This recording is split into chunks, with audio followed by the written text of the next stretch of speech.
was Lucy Walter, and was she Charles II's secret queen? If so, that would mean that their son, James Duke of Monmouth, was the rightful heir to the throne after Charles's death, and that it should never have gone to Charles's brother, James II, or to any of the other monarchs since then. Rumours have swirled since the 1650s that Charles and Lucy were married, but is there any truth to them, and was Monmouth robbed of his birthright by his uncle? Stay tuned to this week's video from History Calling to find out, and to hear about the very sticky end that Monmouth ultimately came to.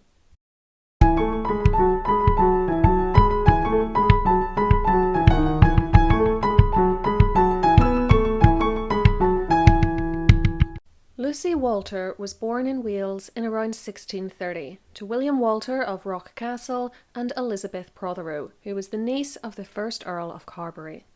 She was therefore a member of the nobility, albeit an impoverished one. Her parents separated in 1640, and she went to London with her mother, which is where she spent the remainder of her childhood.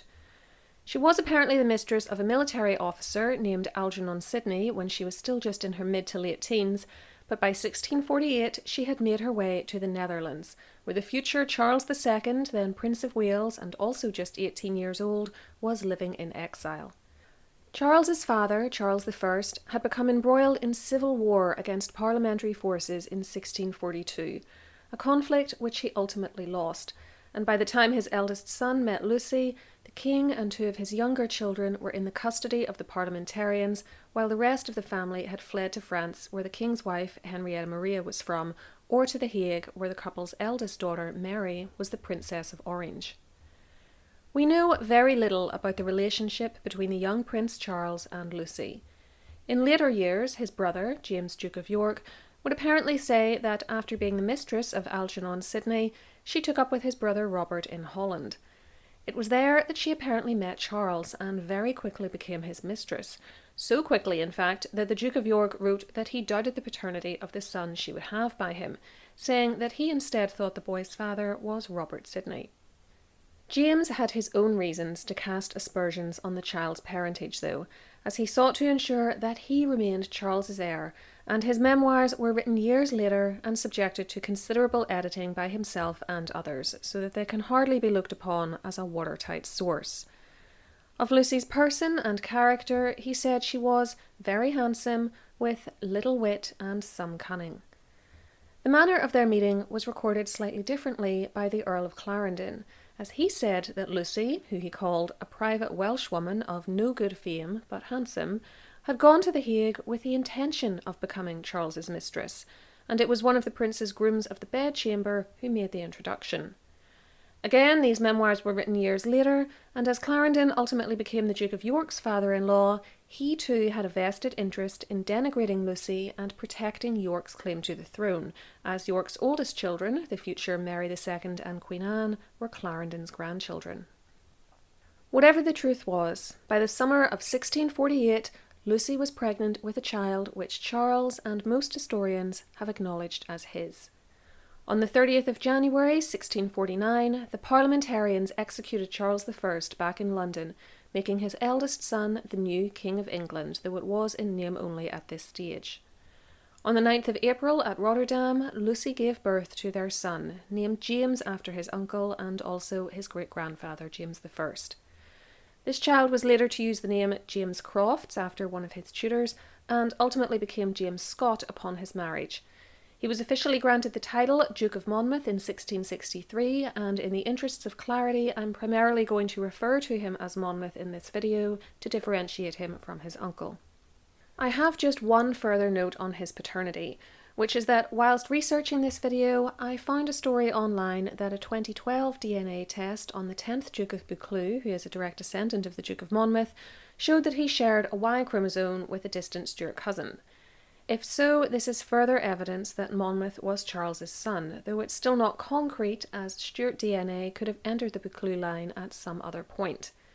I couldn't find any original source for this information, however, and eventually started to wonder if it was just an internet rumour.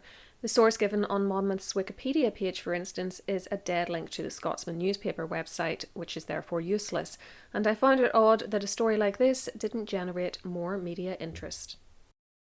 The future Duke was raised initially by his mother, but throughout the 1650s, Charles II was virtually penniless much of the time and reliant on the kindness of others to support him, so Lucy and her son had only intermittent financial help from him.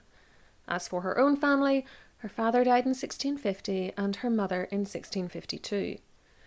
Charles went to Scotland and England in 1650 to 51 to try to retake the throne, and in order to support herself and her son, Lucy, who also went under the name Lucy Barlow, became the mistress of Theobald, 2nd Viscount Taaffe. She gave birth to his daughter, Mary, in about 1652. Charles had returned to mainland Europe in 1651, having failed to get his crown, but the relationship did not resume. I'm just going to summarise Lucy's existence over the next 6 years, as it's not of particular relevance to this video, and in any case, there are large gaps in what we know of her activities. According to Clarendon, she lived for some years in France in the King's sight, and at last lost His Majesty's favour. She also lived at Liège and The Hague. Her loss of favour from Charles was no doubt due to her lifestyle, which included taking several lovers after him and wanting to murder her maid by sticking a bodkin, which is a large needle, into her ear while she slept. This was because she feared the woman was going to make public that Lucy had apparently ended 2 pregnancies by physic, to use the phrase found in a letter to Charles from a Mr. Daniel O'Neill, who the king was using as an intermediary to deal with Lucy.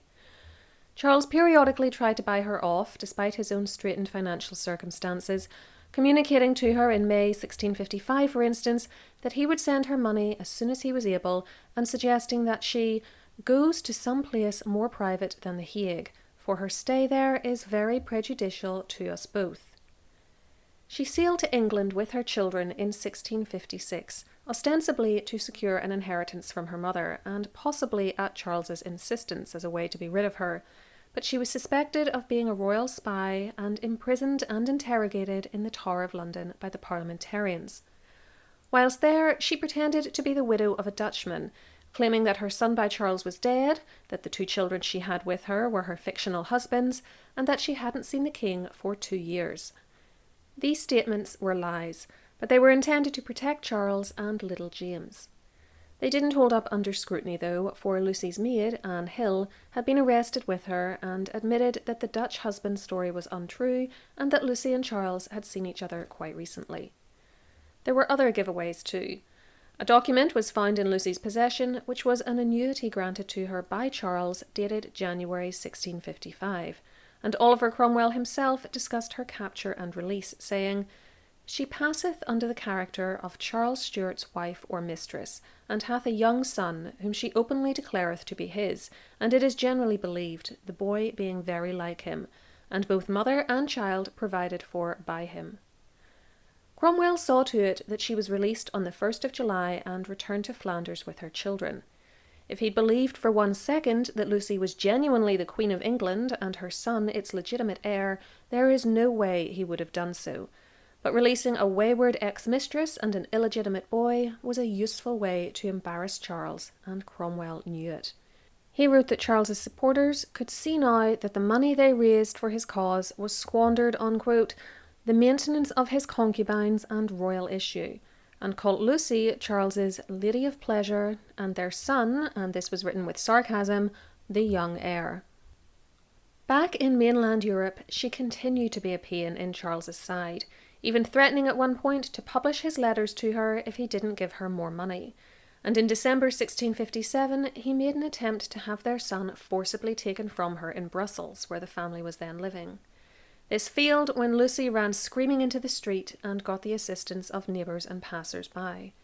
But a few months later, little James, whose education had been so poorly tended to by his mother that he was still completely illiterate and unable to count at the age of 9, was successfully taken from her and placed into the care of a guardian chosen by his father. Her papers were seized at around the same time so that she could no longer hold them over Charles's head, and by the end of the year, at the age of just 28, she was dead and buried in Paris in a grave which is now lost. The English diarist John Evelyn, who met her while she was living in the city, described her as a beautiful strumpet whom I had often seen at Paris. She died miserably without anything to bury her. His information was not necessarily correct though, as he also said her surname was Barlow, apparently not realising her real name was Walter, and that she was the daughter of some very mean creatures, when in fact we have seen she was the child of very respectable, even noble parents. If we are to believe James II, she had succumbed to venereal disease. Less than 2 years later, in 1660, Charles regained the throne. In 1662, he brought his son to England and married the Portuguese princess Catherine of Braganza, but the couple had no children. This left his brother, James Duke of York, as heir. By now, though, he had openly converted to Catholicism, and there was therefore great interest in some quarters in making the Protestant Duke of Monmouth heir in his place. This could only be accomplished if the boy was legitimate, though, and for that, Charles and Lucy would need to have been wed before his birth. But was there any evidence that such a marriage had occurred? During Lucy's lifetime, she never made any public declaration that she was Charles's wife, despite the fact that it would have made her the titular Queen of England, her son the heir to the throne, and perhaps allowed her to claim money from Charles or the French royal family. In 1654, she even sought leave from Charles to marry Sir Henry de Vic. She didn't do so, but the fact that she was prepared to countenance this indicates that she did not believe herself bound to Charles. Her comments, whilst being interrogated by the Cromwellians, are a little hard to reconstruct, as her jailer said she presented herself as a widow, while Cromwell said she claimed to be Charles's wife or mistress. But it's enough to make me wonder if she flip-flopped from one idea to the other to see which would do her the most good. Whatever she may have said, as we've already seen, Oliver Cromwell gave no credence to the idea that she was Charles's wife, and it was no doubt lucky for her that he didn't. Instead, her Cromwellian captors consistently referred to her as Lucy Walter or Barlow, never as Stuart or as a royal consort. Charles, too, never claimed to have wed her. She was openly his mistress for a time, though, and his family knew about her. She was even presented to the Dowager Queen Henrietta Maria, for on the coach ride to meet this formidable woman on the 18th of August 1649, she was joined by, among others, the aforementioned John Evelyn, who described her as the King's mistress and mother to the Duke of Monmouth, a brown, beautiful, bold, but insipid creature. I would say that this diary entry was amended in later years, though, as the infant Monmouth hadn't actually been given that title yet when he was just 4 months old. We have a few letters from 1655 in which Charles's sister, Mary, Princess of Orange, makes references to his wife. There is no reason to think the woman in question was Lucy, however, or that the princess was speaking literally. Had she truly thought her brother was married, she would have called his spouse the Queen, for to do otherwise would have been a sign of great disrespect. Instead, she appears to be referencing a woman her brother was using as a wife, meaning that he was sleeping with her and procreating with her. By the mid-1650s, though, several women fell into that category. Next, we have the fact that if Charles was married, it would have been very hard to keep it quiet. He and his immediate family were being constantly spied on by the Parliamentarians, and Lucy's relationship with him was such common knowledge that it led to her arrest in England in 1656. If Charles had actually married a Welsh nobody known for having slept with several other men, the Parliamentarians would have announced it, and it would have been widely reported on as a way to embarrass him and demonstrate that he didn't possess the wisdom to be a good ruler. Cromwell, as we've seen, took a certain pleasure in releasing Lucy back out into the world with her son to embarrass Charles as his lady of pleasure. We'd also need to accept that Charles was incredibly stupid, to believe that he'd married Lucy, a woman who he presumably knew had already had 2 lovers minimum before she got to him. His hand in marriage was one of the few political assets he had, and he would have been insane to squander it on a girl who could bring him no money or foreign alliances and whose reputation was already ruined. Although it wasn't unheard of for teenage monarchs to make stupid marriages, see my video on Edward IV's possible bigamy with Elizabeth Woodville for a prime example, it wasn't common, and it makes no sense to suggest that they wed given Charles's precarious position. Yes, she was the mother of one of his children, but in Charles's world, one did not marry the first girl one got pregnant. In fact, if she was prepared to be your mistress, that was considered a sign that she shouldn't ever be your wife, as it didn't reflect well on her morals, double standards at their most flagrant there. In later years, the Duke of Monmouth got the idea that his parents were married from one of his tutors, a man called Thomas Ross, and this led the teenage Duke to declare in 1664 that he would be the death of any man that says the king was not married to his mother. The man who reported this comment, though, the diarist Samuel Pepys, countered it by saying that it is well known that she was a common whore before the king lay with her. Ross had tried to get John Cousin, Bishop of Durham, who had been chaplain to the Protestant members of Queen Henrietta Maria's court in France and Lucy's confessor at the end of her life, to say that he had conducted the ceremony. But the bishop refused to do any such thing, instead reporting the incident to Charles, who had his son removed from Ross's charge. How did the story become more mainstream, though? Before we carry on, if you're enjoying this content, please remember to give it a thumbs up so that YouTube knows you like it, and subscribe to the channel with the notification bell switched on so that you never miss one of my videos. You can also find me over on Instagram, where I post at least once a week, and on Patreon, where I provide bonus material including mini podcasts and early access to ad-free videos. To those of you who are already my patrons, thank you as always for your generous support, and the same goes to those who make one-off donations to the channel using the thanks button underneath videos. Ross's story might be the genesis for the most popular piece of evidence, in inverted commas, often spoken of in relation to this case. This is the idea that Lucy confessed to John Cousin shortly before her death that she had married the king, and gave the bishop documentary evidence of this fact, most likely a marriage certificate, which was stored in a black box. He was the only reputed witness, however, and he died in 1672. The box was meant to have been inherited by his son-in-law, Sir Gilbert Gerard, with instructions not to open it until after Charles II's death. Sir Gilbert couldn't wait, though, and supposedly found proof that Charles and Lucy had been married, maybe even by Cousin himself, as Ross had said. King Charles was aware of the rumours, and in 1679 he took the extraordinary step of twice affirming to the High Court of Chancery that he had never married anyone but Catherine of Braganza. Still, the stories persisted, and the black box was the talk of taverns and coffee houses in the spring of 1680. In fact, I'll be sharing one of the tavern stories with my patrons this week if they're in one of the top 2 tiers.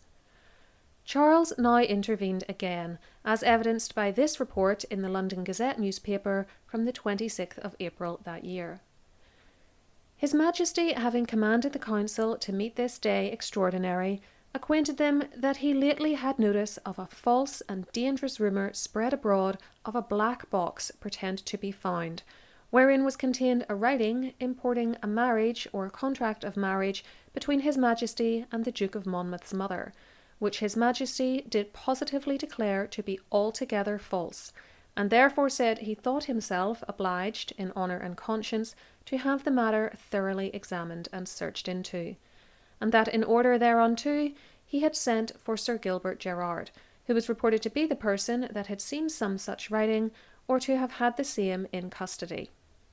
Sir Gilbert duly trekked down to London from Yorkshire, which is in the north if you're not familiar with English geography, and despite being a vehement anti-Catholic and no supporter of the Duke of York, promptly denied all knowledge of a box or a marriage certificate. In fact, no actual proof of this tall tale was ever produced, and as we've seen, Cousin had flatly refused to state there was a marriage when Ross asked him to do so.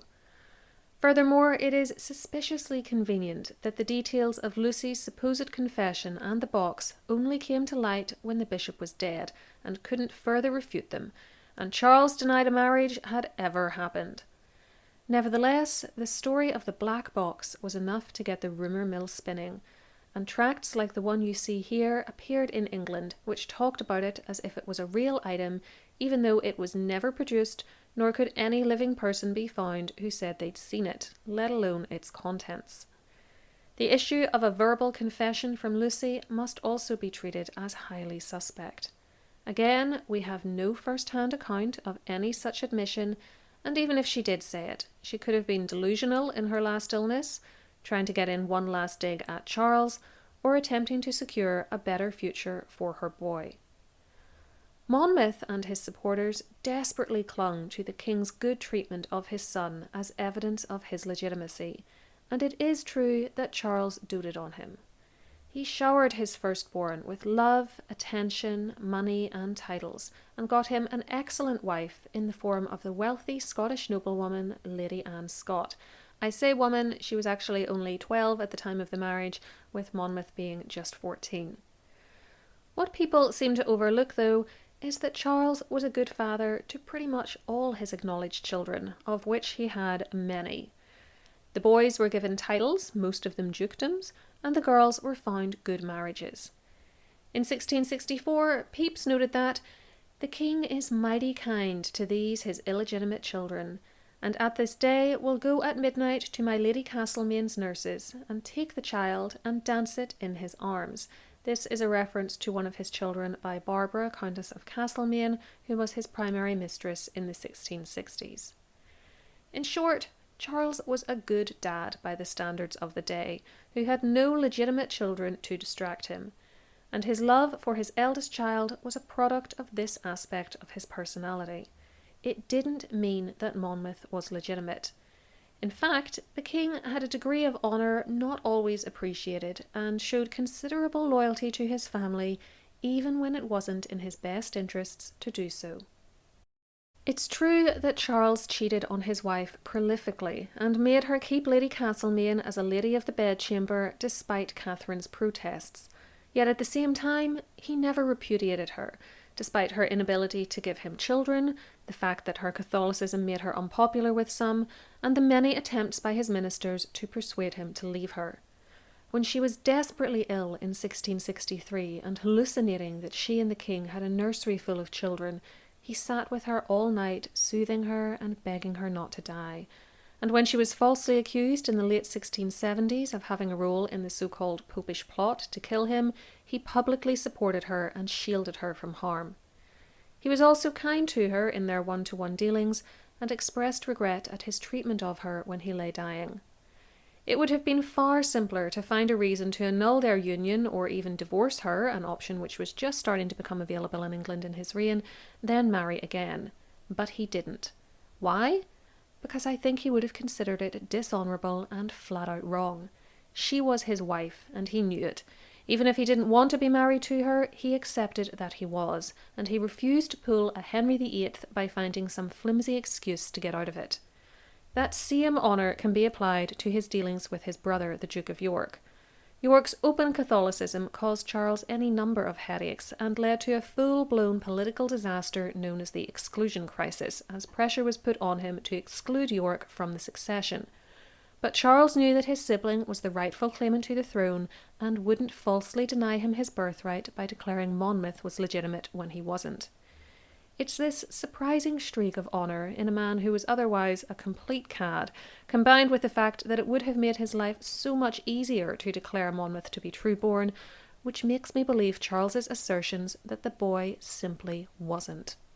All the king's statements and the total lack of evidence for any marriage to Lucy weren't enough for Monmouth or his supporters, however, and when his father died in February 1685, the Duke openly rebelled against his uncle, the new James II, and made a serious attempt to seize the throne. The rebellion failed, and James showed him no mercy. Monmouth suffered a horrendous beheading on Tower Hill on the 15th of July 1685, during which the executioner took 5 strokes to take the man's head off, despite Monmouth's entreaties to him beforehand to do a good job, and much to the anger of the assembled crowd. He was then buried in the chapel of St. Peter ad Vincula in the Tower of London, next Queens Anne Boleyn and Catherine Howard, among others. On the morning of his death, he was finally brought to acknowledge his illegitimacy by signing a paper which read, "For the satisfaction of the world, I do declare that the late king told me he was never married to my mother.